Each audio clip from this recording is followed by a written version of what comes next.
Good morning বন্ধুরা, কেমন আছো তোমরা সবাই? আশা রাখবো সবাই খুব ভালো আছো, সুস্থ আছো। নতুন আবারও একটি ভিডিও নিয়ে চলে এলাম তোমাদের সামনে। আজকে শুক্রবার, ঘড়িতে সময় সকাল 7:15। দেখো, ছেলেকে স্কুলের বাসে তুলতে এসেছি। বাস চলে এসেছে। চলো, ছেলেকে আগে স্কুলের বাসে তুলে দিয়ে দিনের সবচেয়ে বড় কাজটা সেরে নিলাম। তো ভিডিওটি তোমরা দেখতে থাকো। আশা রাখছি অন্য দিনের মতো আজকেও তোমাদের ভিডিওটি একটু হলেও ভালো লাগবে। আর বন্ধুরা, ভালো লাগলে অবশ্যই একটা লাইক দিয়ে নিজেদের পছন্দ মতো একটি কমেন্ট করো। চলো, হয়ে গেছে, এবার বাড়ি যাই। ছেলেকে স্কুলের বাসে তুলে দিয়ে এলাম। একটা তোমাদের জিনিস দেখাই। রুমের জানালা, এই দেখো, দেখতে পেয়েছো? আর আমার প্রত্যেকটা গাছই মরে গেছে। এখানে যে মানি প্ল্যান্টের গাছটা ছিল, দেখো পুরো নেতিয়ে শুকিয়ে গেছিলো। আমি কাটিং করে আর এইভাবে রেখেছি। পরে আবার আস্তে আস্তে এখান থেকে পাতা বেরোবে। আর এই দিকে আগের দিনে যে গাছগুলো লাগালাম সেইগুলো আছে, এই যে সুন্দরভাবে হয়ে গেছে। আর এইখানে দেখাচ্ছি, এই দেখো গাছগুলো, আস্তে আস্তে এগুলো লেগে যাবে। আর এই দেখো বাচ্চা হয়েছে, এই একটা হয়েছে। আমার ছেলে রুটি খেতে দিয়েছে।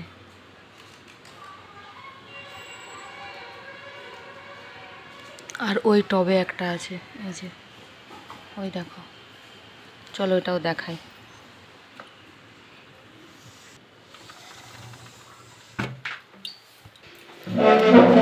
এই টবেরটাও দেখাই। এই দেখো উড়ে চলে গেল। এই যে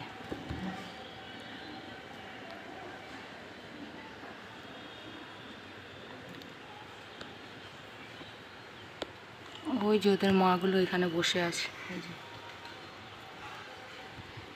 আগে এই টবটা এইখানে ছিল। তো আমি যখনই জানালা খুলতাম তখনই উড়ে চলে যেত বলে আমি ওই টবটাকে এই দিকে দিয়ে ওকে ওই সাইডে করেছি। যেহেতু বাচ্চাটা হয়েছে, আস্তে আস্তে বড় হোক, নিজেরাই উড়ে যাবে। এই দেখো,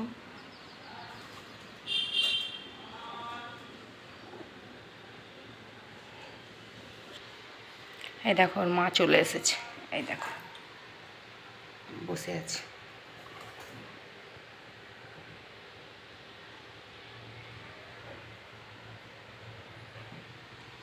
থাক, আস্তে আস্তে করে বাচ্চাগুলোকে বড় করে নিজেরাই উড়ে চলে যাবে, ওই জন্য আর ডিস্টার্ব করিনি।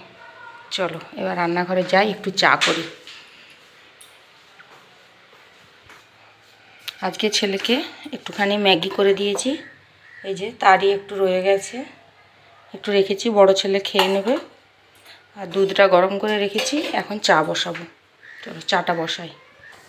দেখো এখানে আমি চা বসিয়ে নিয়েছি, একটু বেশি করেই বসিয়েছি, ওর বাবা উঠে গেছে। আর চা চিনি দিয়ে দিয়েছি, অল্প একটুখানি তেজপাতা দেবো। তেজপাতার ফ্লেভারটা খুব সুন্দর লাগে। দুধ দিয়েই করবো। চলো চাটা আগে করি, আগে বসে একটুখানি চাটা খাই। আর এই দিকে দেখো, আর একবার দেখাই। এই দেখো দুটো টবে দুটো আছে। এই দেখো,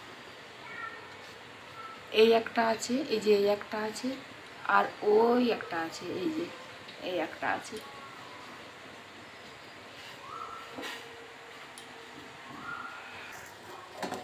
চাটা ফুটে গেছে, দুধ একটু দিয়ে দিই।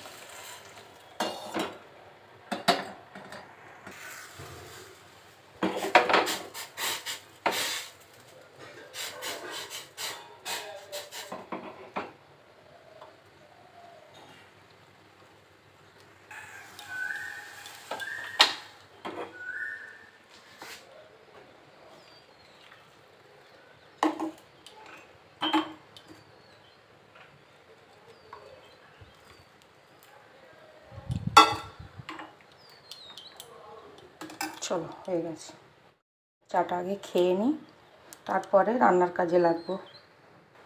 ঘড়িতে এখন বেজে গেছে 8:20। তো চা খেয়েছি, কিছু সবজি কাটাকাটি করে রেখেছি রান্নার। আর এইদিকে দেখো মাছ এসছে, মাছের দাদা এসেছে। তো উপর থেকেই আমি মাছ নিয়ে কাটতে বলে দিয়েছি। এই দেখো এখানে আছে রুই, কাতলা, সিলভার, চারাপোনা এগুলো নিয়ে এসছে। আমি একটা রুই নিলাম 600 ওজনের। তো এই দেখো যে মাছটা কাটছে ওটা আমার জন্যই মাছটা কাটছে, আর ওর বাবাকে নিচে নামালাম, বললাম টাকা দিয়ে মাছটা নিয়ে এসো, আমি আর যাব না। আর এইখানে মাছবালা এলে আমাদের বিড়াল দুটো আসবে। আর এইখানে আমার গাছগুলো দেখো কি সুন্দর হয়েছে। মাছ নিয়ে চলে এসছে, বাবাই গেছিলো, আমি যাইনি।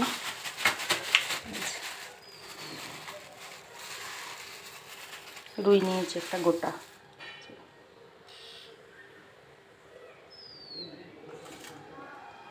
এর কাছে মাছটা খুব সুন্দর থাকে, পুরো টাটকা মাছ। এই দেখো খুব সুন্দর টাটকা মাছ আছে। পুরো গোটা মাছটাই নিয়ে নিয়েছি, ব্যাস ঝোল করব, বাকিটা রেখে দেবো, আবার কালকে করব। চলো মাছটা ভালো করে আগে ধুয়ে নুন হলুদ মাখিয়ে রেখে দিই, আর বাকিটা ফ্রিজে রেখে দিই। চলো দেখি রান্নাঘরের কাজ কতটা আগিয়েছি। এখানে দেখো ভাতটা বসিয়ে দিয়েছি, ভাত ফুটছে। আর এইদিকে হচ্ছে ভেন্ডি ভাজা হচ্ছে, আর সঙ্গে হচ্ছে পেঁয়াজ আর টমেটো দিয়ে ভেন্ডি ভাজি। এটা করব ভেন্ডি পোস্ত। আর একটুখানি ভেন্ডিটা ভাজা করে নিই। আর এইদিকে এই দেখো পোস্ত করব বলে পোস্তটা আমি এটা বেটে রেখেছি, আর এর সঙ্গে নুন আর অল্প জিরে গুঁড়ো ধনে গুঁড়ো দেওয়া আছে। আর এইবার করব মাছের ঝোল। মাছগুলো নুন হলুদ মাখিয়ে রেখেছি। এখানে হচ্ছে গাজর আর আলু, এটা আমি সেদ্ধ করে রেখেছি।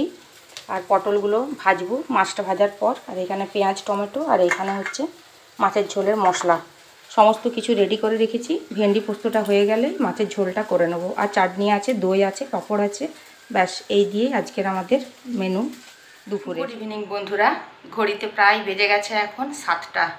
আজকে দুপুরে প্রচুর ঘুমিয়েছি, কারণ শরীরটাও ভীষণ উইক আছে আর ঘুমটা অনেক কম হচ্ছিল। আজকে ঘুমিয়েছি প্রচুর। কিছুক্ষণ আগে উঠেছি, আর ছোটোটাকে বললাম দুটো রুমে দুটো ধূপ দিয়ে দে, কারণ এখনও 1 মাস হয়নি, ওই জন্য মানে মা বললো যে সন্ধে টন্ধে দিতে নেই, তো ওই জন্য দুটো রুমে দুটো ধূপ দিয়ে দিই। যাই হোক চলো, চা খাওয়া হয়ে গেছে। সকালে একটুখানি যে ম্যাগি করে রেখেছিলাম সেই ম্যাগিটা গরম করে আমি আর ছোটো ছেলে খাবো। আর ওর বাবা গেছে একটু বাজারে, মানে মাসকাবাড়ি বাজার, একদমই শেষ হয়ে গেছে, কিচ্ছু নেই, চিনি, তেল, সাবান গুঁড়ি, তারপরে ডাল কলাইগুলো সবই শেষ হয়ে এসেছে। ওর জন্য একটা আমি ফর্দ লিখে দিয়েছি, তার হাতে ব্যাগ ধরিয়ে দিয়েছি, চলে গেছে সে, একটু পরেই আবার চলে আসবে, কারণ এসে আবার ওগুলো গোছানো আছে। তো চলো এখন একটুখানি ম্যাগিটা আগে গরম করে আমি আর আমার ছোটো ছেলে আগে খেয়ে নিই। আর কি ভীষণ গরম, পুরো দুপুরে এসি চালিয়েই ঘুমিয়েছি। আর সন্ধ্যা থেকে দেখো জাস্ট একটু মাথাটা আজড়িয়ে আর চাটা খেয়েছি, খেয়ে রান্নাঘরে আবার এসেছি। এই দেখো ম্যাগিটা আছে, অনেকটাই আছে, ছোট ছেলে আর আমি খেয়ে নেবো। তো এটা একটুখানি গরম করে নিই আগে।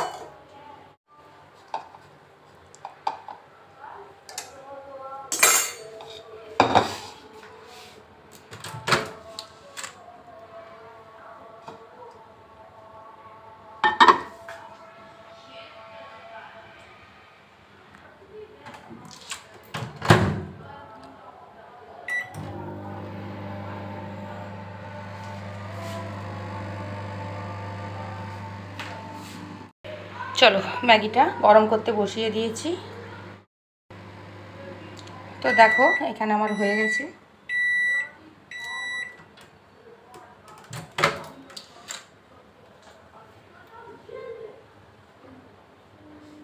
এই দেখো পুরো খুব সুন্দরভাবে এই দেখো ভাপ উঠছে, হয়ে গেছে। একটু সস দিয়ে ছেলেটাকে দিয়ে দিই। চলো ছেলেকে আগে দিয়ে দিই, আর বাটিটা চেঞ্জ করে দেবো, কারণ বাটিটা প্রচুর গরম আছে, তো ও আগে ম্যাগিটা খেয়ে নিক। তো এখানে দেখো বসে গেছি মাছের বাজার গোছাতে। কি কি নিয়ে এসছি একটু বলে দিই। এই দেখো এখানে তেল আছে, এখানে সাদা তেল আছে, এখানে হচ্ছে মুসুরির ডাল আছে, তেজপাতা, এটা 2 রকমের বিস্কুট আছে, এই যে একটা নোনতা বিস্কুট, একটা ক্রিম বিস্কুট, হলুদ, ধনে, জিরে, এটা হচ্ছে বিট লবণ, পাঁপড়, এটা হচ্ছে ছাতু, মুগ ডাল, মটর, গোটা মুগ, ছোলার ডাল, জিরে, আর এইখানে আছে একটা চাট মশলার প্যাকেট, আর এইখানে আছে একটা তড়কা মশলা, এখানে আছে সুজি, এখানে চিনি, আর এখানে হচ্ছে সফেদ ডিটারজেন্ট পাউডার, 2টো বার, আর এখানে হচ্ছে 4টে ভীম বার, আর এটা হচ্ছে একটা চাউমিনের প্যাকেট আছে, আর একটা আছে এই দেখো চুলগুলো সব পেকে গেছে, তো আমি এই ব্ল্যাক নাইট কেশ কালার তেলটা ইউজ করি, তো এটাই একটা নিয়ে আসা করালাম, কালকে মাখবো।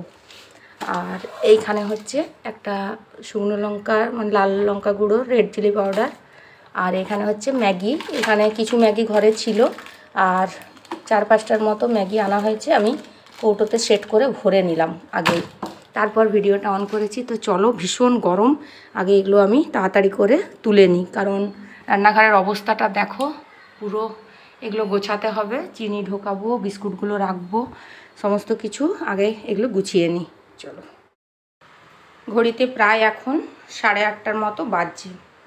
তো মুড়ি টুড়ি খাওয়া হয়ে গেছে, তো ওর বাবা অনেকক্ষণই এসেছে, তারপরে এলাম রান্নাঘরে। আরও কিছু জিনিস আনার আছে, সেই মুহূর্তে মনে পড়ছিল না, পরে সামনের দোকান থেকে গিয়ে নিয়ে আসবো। আর একদমই সাবান গুঁড়ি ছিল না, তো ওই জন্য আগে সাবান গুঁড়ির প্যাকেটটা কেটে রাখছি, কারণ কাল সকালে আবার আগে এটার দরকার হয়। তো আগে এক কৌটা আমি এখানে রেখে দিই, বাকি যে প্যাকেটে থাকে সেটা আমি একদম বাথরুমের যে কৌটোটা থাকে সেটাতে পুরো ভরে দেবো। তো বাকি জিনিসগুলো সব আস্তে আস্তে করে গুছিয়ে নিই। তো যতটুকু মনে পড়েছে একটা লিস্ট করে রেখেছিলাম, তো ওর বাবাকে দিয়ে আনা করিয়েছি। আর একদিন বাজার যাব, আরও কিছু জিনিস কেনার আছে, অবশ্যই তোমাদের সঙ্গে শেয়ার করব। আর এখানে বাকি যে মশলা টশলাগুলো আছে আস্তে আস্তে করে সব কেটে নিই। আর কি প্রচণ্ড গরম রান্নাঘরে, কারণ আমি এমনিতেই মাথার উপরে দেখো ফ্যান চলছে, একটু লক্ষ্য করলে বুঝতে পারবে। তো যাই হোক, ফ্যান না চললে একদমই রান্নাঘরে কাজ করা অসম্ভব। তো চলো বন্ধুরা, আগে এগুলো সব গুছিয়ে নিই, আর কৌটোগুলো যেগুলো ফাঁকা হয়ে গেছে ধুয়ে পরিষ্কার করে আমি রেখেছি, ফাঁকা কৌটোগুলোতে ভরে নেব। আর এইখানে হলুদ, জিরে, ধনে যে এক্সট্রা গুঁড়ো মশলাগুলো আনা হয়েছে, তো এইগুলো প্লাস্টিকে করে ওই যে আমার লাল ডাব্বা থাকে ওগুলোতে সব ভরে রেখে দেবো, প্রয়োজন মতো আবার নেব। আর এইবারে একটু বেশি করেই জিনিস কেনা হয়েছে, কারণ এমনিতেই গরম, আর আমাদেরকে একটু ডাল কলাই এগুলো একটুখানি বেশি খেতে হচ্ছে, কারণ বুঝতেই তো পারছো এতদিন ধরে একটা ভীষণ জার্নি গেল। তো এখানে 1 কেজি মুসুর ডাল, 1 কেজি মুগ ডাল, মটর, ছোলাটা বাড়ি থেকে নিয়ে এসেছিলাম। অনেককে যখন জল খাওয়াতে এসেছিলো তখন অনেকে ছোলা দিয়েছিল, তো শাশুড়ি মা আমাকে 1 প্যাকেট ছোলা দিয়েছিলেন, সেটাই নিয়ে এসেছি। আর বাকি যে কৌটোগুলো দেখো ফাঁকা আছে, ডালগুলো সব ঢেলে আস্তে আস্তে করে নিজের জায়গা মতো রেখে দিই। তো বন্ধুরা, ইউটিউব সত্যি এতদিন অনেক গ্যাপ, ইচ্ছে করছে না ইউটিউব মানে শ্যুট করি। তো এখন না শরীরটা এতই দুর্বল, রান্না টান্না করতেও ইচ্ছে করছে না, আর তার উপরে গরম। ছোট ছেলেটার ঠান্ডা লেগে গেছে, তো আমারও ওই একটু একটু ঠান্ডা লেগে গেছে, রাত্রেবেলায় দেখছি কাশি হচ্ছে, ওর বাবা বকছে কালকে মানে সন্ধেবেলায় আজকে এক তো গরম ঘাম হচ্ছে, আর দুপুরবেলায় না প্রচুর ঘুমিয়েছি বলে ওর বাবাকে একটুখানি ধমক দিয়ে এসিটা চালানো করেছিলাম। তো কিছুক্ষণ পর ঘুমানোর পরে দেখলাম যে বন্ধ করে দিয়েছে, কারণ ছেলেটা ঠান্ডা লেগে গেছে, পরে আমাকে উঠে বকলো। তো যাই হোক, একটুখানি ঘুমিয়েছিলাম, মানে বেশ ভালো রকমই ঘুমিয়ে গেছিলাম। তো চলো, আবার অনেক কাজ বাকি আছে। আর ওর বাবাকেই বললাম, ছেলেটার নতুন বই দিয়েছে, ওগুলো এখনও কভার করা হয়নি, কিছু কপি গণ্ডগোল আছে, স্কুলে গিয়ে ওগুলো চেঞ্জ করতে হবে, এখন অনেক কাজ আছে। একদিন বাজার যেতে হবে, ছেলের জন্য একটা স্কুল ব্যাগ কিনতে হবে, কারণ এখন মানে টাইমটাও আগিয়ে দিয়েছে, আর 2টো করে এক্সট্রা ক্লাস দিয়েছে, তো তার জন্য ওই আগের ব্যাগটাতেও হচ্ছে না, আর টিফিন একটু হেভি টিফিন দিতে হয়। তো সব মিলিয়ে ওর জন্য একটা নতুন ব্যাগ কিনতে হবে। তো একদিন বাজার যাব সময় করে, দেখা যাক, অবশ্যই গেলে তোমাদের সঙ্গে শেয়ার করব কী নিয়েছি না নিয়েছি। এখানে চিনিটাও রেখে দিলাম, বাকি টুকটাক যেটা আছে সব কিছুই কৌটোর মধ্যে ভরে নিচ্ছি। আর এখানে দেখো মটরটা পুরো 1 কেজি নেওয়া হয়েছিল বলে ধরছিল না, বড় কৌটোটা ফাঁকা করে 1 কেজি মটরটা একদম ভরে নিলাম। এটা একটুখানি মটরটা রোদে দিয়ে রাখলে আর কোনোভাবেই পোকা লাগবে না। আর এখন যেহেতু গরমকাল, পোকা লাগার কোনো চান্সই নেই, ওই জন্যে একটু করে রোদে দিয়ে রাখলে ব্যাস নিশ্চিন্ত, ফ্রিজে রাখারও দরকার নেই। না হলে আমি পোস্ত, কাজু, কিশমিশ এগুলো সব মোটামুটি ফ্রিজেই ভরে রাখি, যাতে জিনিসগুলো নষ্ট না হয়ে যায়। আর এই সব জিনিসগুলো রেগুলার লাগে না বলেই আমি ফ্রিজে রেখে দিই, যখন যেটা প্রয়োজন হয় ফ্রিজ থেকে বার করে ইউজ করি। আর সত্যি কথা বলতে বন্ধুরা, আমি একটুখানি হিসাবই, মানে আমি বেশ হিসাব করেই চলি। তো আমার ঠিক যতটুকু প্রয়োজন ততটুকুই দরকার, অতিরিক্ত কোনো কিছুই আমি মানে পছন্দ করি না। আমার প্রয়োজনের বাইরেও আমি কোনো কিছু এক্সট্রা কাজ করি না। তোমরা হয়তো আমার যারা প্রতিদিনের ভিউয়ার্স তারা প্রতিদিন হয়তো দেখে থাকবে যে যেসব জিনিস আমি ইউজ করি বা যেসব জিনিস আমার প্রত্যেক দিনের কাজের, আমি সেই সব জিনিসই নিয়ে আসি বা যতটুকু আমার প্রয়োজন ঠিক ততটুকুই আমি খরচ করি। বা শপিং মলে যাই, উল্টোপাল্টা শপিং করে নিই, চলে আসি, যেইগুলো আমার লাগে না সেইগুলোও আমি নিই, এইরকম নয়। হ্যাঁ, তবে অবশ্যই যতটুকু আমার দরকার, যতটুকু আমার প্রয়োজন, যতটুকু আমার শখের ঠিক ততটুকুই আমি কিন্তু কিনে থাকি। আর আমার মনে হয় মানে সংসারের গৃহিণীদের এইটুকু হিসেব করে চললে মনে হয় সংসার আরও সমৃদ্ধি লাভ করবে। একটু হিসেব না করে চললে ওইটুকু পরিমাণ মতো টাকার মধ্যে ছেলেদের পড়াশুনো, নিজেদের খরচ, সংসার খরচ, এরপর ওষুধপাতি, এক্সট্রা যে যাবতীয় কাজকর্ম আছে সবই কিন্তু আমাদের ওই সীমিত টাকার মধ্যে করতে হয়। আবার তার মধ্যে ওইটাকে আমাদের ভবিষ্যতের জন্য সঞ্চয় করেও রাখতে হয়। তো অনেকটাই জ্ঞান দিয়ে ফেললাম বন্ধুরা, ভালো লাগলে অবশ্যই তোমরা নেবে, না হলে আমার কথা নেওয়ার দরকার নেই। আমি আমার মতো আমারটা বললাম। আর একটুখানি হিসেব করে চলাকে কিপটামি বলে না। তো আমার মনে হয় মধ্যবিত্ত ফ্যামিলিতে বেশি বিলাসিতা না করাই বেটার। তো চলো, এখানে দেখো জিনিসপত্রগুলো মোটামুটি সব কিছুই ভরা হয়ে গেছে। আর এই যে ছাতুটা আছে, এই ছাতুটা বড় ছেলের জন্যই। মাসে 1 কেজি করে ছাতু নিয়ে আসা হয়। ও জিম থেকে এসে কমপ্লান দুধ আর ছাতু গুড় এইসব খায় সন্ধেবেলায়। মুড়ি একটা মানে মুড়ি খুব একটা ও খাই না বললেই চলে। তো দেখো নিচে সব হয়ে গেছে, উপরে তুলে নিয়েছি। এরপর যেখানে যেগুলো থাকে সেইগুলো আমি তুলে নিলাম। উপরে ম্যাগিটা চিনিটা রাখি, তো ওইটা সব সময় দরকার হয় না বলেই উপরে রাখি। আর বাকি দেখো সমস্ত ডাল কলাই বা এক্সট্রা যে জিনিসগুলো আছে সব ওই এই তাকটাতেই রেখে দিই। তো যেখানে যেরকম থাকে সেইভাবে সুন্দরভাবে গুছিয়ে রাখলাম।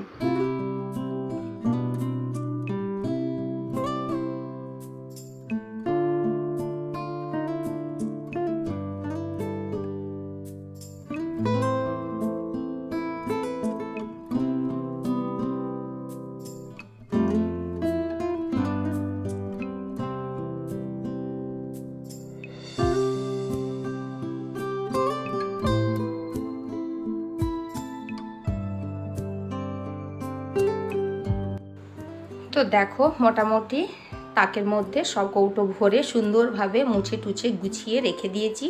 আর এই যে আমার লাল ডাব্বাটা থাকে, এক্সট্রা যে জিনিসগুলো আছে সেইগুলো হচ্ছে আমি ডাব্বাটার মধ্যে ভরে দিলাম। আর একটা সসের ফাঁকা শেষা আমি ওয়াশ করে রেখেছিলাম, সেটাও এর মধ্যে ভরে দিলাম, পরে সস ভরবো। দেখো সব গোটা মাসের বাজার গুছিয়ে নিয়েছি। এই দেখো এখানে সমস্ত কিছু ভরে নিয়েছি। এখানেও আমার রান্নার মশলাপাতি থাকে। আর এটাতে কিছু বাতাসা আছে, এগুলো খাবারই বাতাসা, পুজোর নয়। তো এগুলো একটা কৌটোর মধ্যে রেখে দেবো। এগুলো সব গুছিয়ে নিয়েছি, ব্যাস শুধু রান্নাঘরটা একটু পরিষ্কার করে নেবো, তাহলেই হয়ে যাবে। এই যে আর আমার অবস্থাটা শুধু একবার দেখো, উপরে ফ্যান চলছিল তাও কিন্তু এই অবস্থা খারাপ। তো মোটামুটি এখন একটুখানি আলুর তরকারি করব আর রুটি করব, তাহলেই হয়ে যাবে। তারপরে গায়ে একটুখানি জল ঢালবো, কারণ প্রচণ্ড ঘাম হয়েছে। তারপরে ছেলেকে পড়তে বসাবো। চলো রুটিটা একবারে করেই নেবো। তো বন্ধুরা, ভিডিওটা আজকে এখানে শেষ করছি। ভালো লাগলে অবশ্যই নিজেদের পছন্দ মতো একটা কমেন্ট করো। আজ তাহলে আসছি, টাটা, গুড নাইট, সবাই ভালো থেকো, সুস্থ থেকো।